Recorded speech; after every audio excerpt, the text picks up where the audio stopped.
All right, today we're going to be learning Brain Stew by Green Day. Did you know Brain Stew is about insomnia?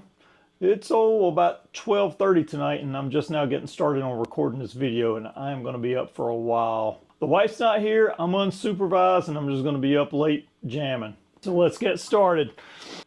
First thing I should mention about this one is this song is in E-flat tuning, so from low to high, you're going to tune every string down a half step if you want to be able to play along with the studio recording. So your low E string is going to sound like this. Then our A, D, G, B,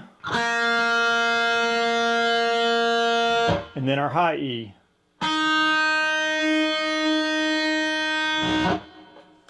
All right, so let's get started on the number one chord you're going to be using with this song.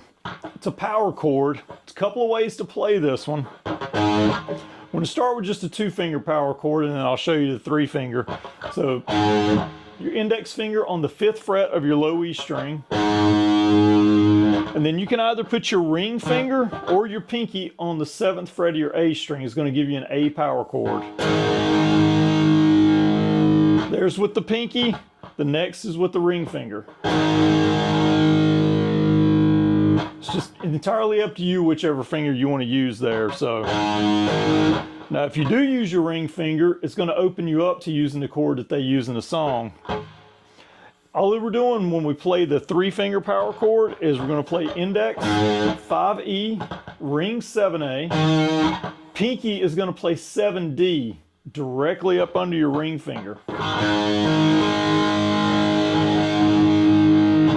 Hey, if you're a beginner guitarist and you're still having some trouble getting some chords up under your fingers, especially that dreaded C chord, maybe even an F chord, comment chords and scales, and I will hook you up with a free PDF booklet and a video to help you learn all the essential chords and scales that you need to get started playing this awesome instrument. Again, comment chords and scales, and I'll get you hooked up. So you're not playing any new notes when you play the 3-finger power chord. What you're doing is you're doubling the A notes. You got an A note here, and you got an A note on the D string. The sound difference between the two is just slightly different. So the 2-finger power chord, and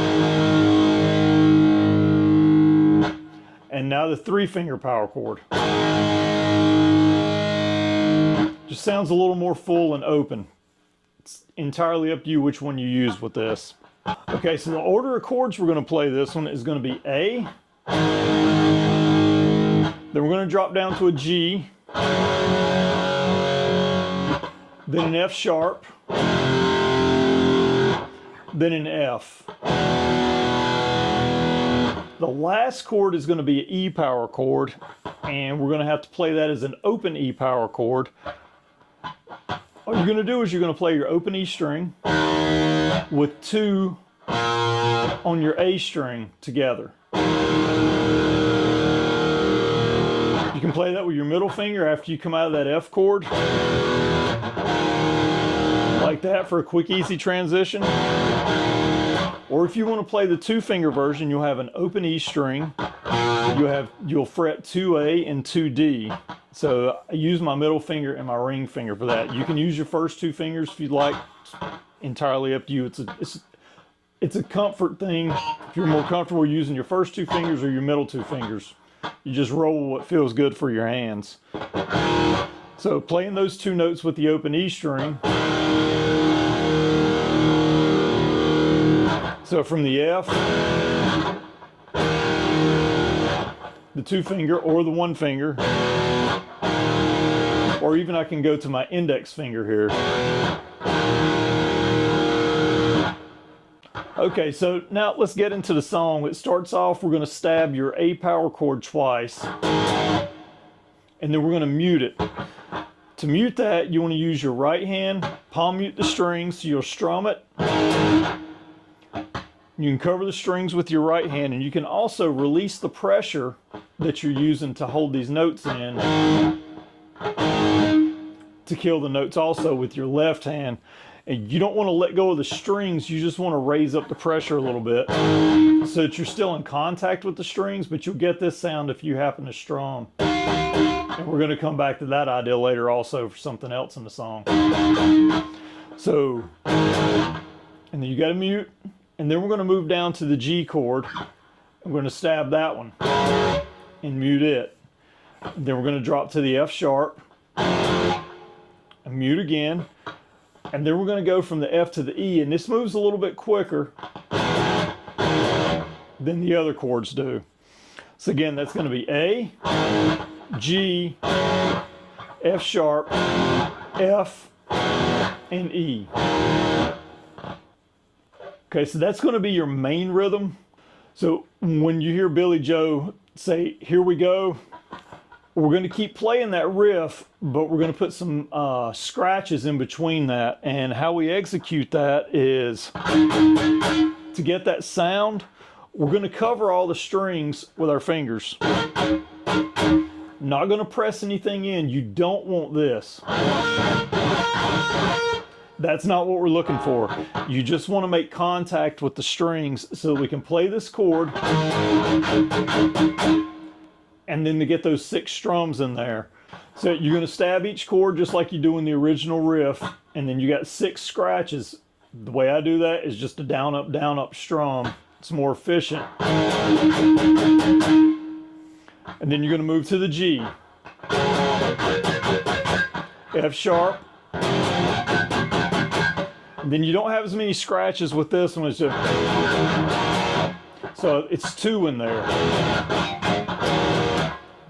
between the F and the E. All right, right around the 2-minute and 30-second mark of the song, you're going to keep the same riff going that you've been playing through the rest of the song. We're going to let those chords ring out, and then we're going to strike our open E, B, and G strings. So we got, then you're going to go to G, F sharp, and then you end it like that. F to E.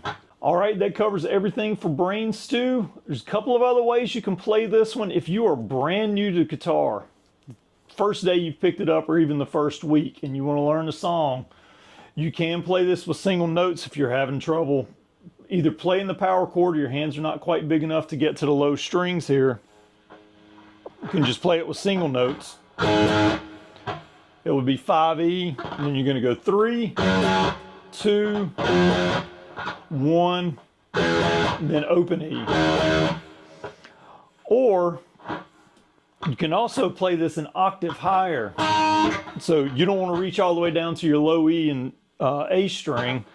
Maybe you can reach the D and the G string. Play 7D and 9G. Then drop back to 5D and 7G for your G chord. Then we're going to be on 4 and 6 next for F sharp. And then we're going to be on 3 and 5 for the F. And this time when we go to the E, we're not going to play the open E string with anything because it's going to be a closed chord. We're just going to play 2D and 4A, 2D and 4G. So putting all that together, it's, and then we move to the G, F sharp, F, E. If you do want to play it an octave higher, playing along with the song might sound kind of cool because you're going to have add a different dimension to the sound of the song, because you're going to have the actual track playing these chords on the low end and you're going to be playing stuff on the high end. Create a nice mix for you. Remember, the song is in E flat tuning. If you don't want to deal with putting your guitar into E flat tuning, you can jump on YouTube and look up Brain Stew Green Day standard tuning, and there are tracks out there of it in standard tuning. You won't have to change the tuning of your guitar to play along with the song. If you're still here, thanks for watching, and I'll see you next time.